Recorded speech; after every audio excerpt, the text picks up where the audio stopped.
आणि आता पाहूयात विधानसभेची तयारी। विधानसभा निवडणुकीसाठी मनसेकडून 2 उमेदवार जाहीर। शिवडीमधून बाळा नांदगावकर यांच्या नावाची घोषणा, तर पंढरपूरमधून दिलीप धोत्रेंना उमेदवारी। मला वाटलं वरळीमध्ये माझ्या विरोधामध्ये जो बायडेन असेल, मनसेच्या उमेदवारीवरून आदित्य ठाकरेंचा खोचक टोला। शिवडीमध्ये मनसे विरुद्ध ठाकरे, तर पंढरपूरमध्ये मनसे विरुद्ध भाजप असा संभाव्य सामना रंगणार। शिवडीमध्ये ठाकरे गटाचे अजय चौधरी, तर पंढरपूरमध्ये समाधान आवताडे हे भाजपचे विद्यमान आमदार। विधानसभा निवडणुकीमध्ये मनसे 225 ते 250 जागा लढवणार। राज ठाकरे यांची पुन्हा घोषणा। पवार गटाकडून भाजपच्या समर्जित गाडगेंना 2 वेळा संपर्क सूत्रांची माहिती।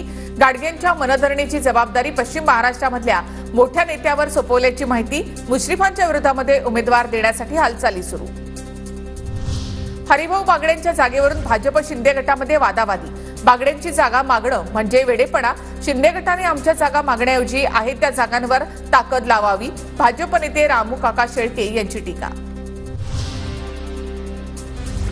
कोल्हापूरमध्ये पवार गटाकडून किमान 5 जागांचा आग्रह। चंदगड, राधानगरी, कागल, कोल्हापूर, उत्तर इचलकरंजी या 5 जागांची मागणी। प्रमुख पदाधिकाऱ्यांची जयंत पाटलांकडे मागणी।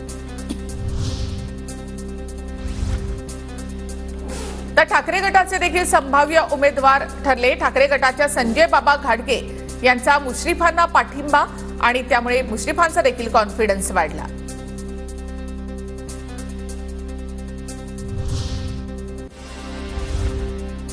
भाजपच्या हरिभाऊ बागडेंच्या फुलंब्री मतदारसंघावर शिंदे गटाचा दावा।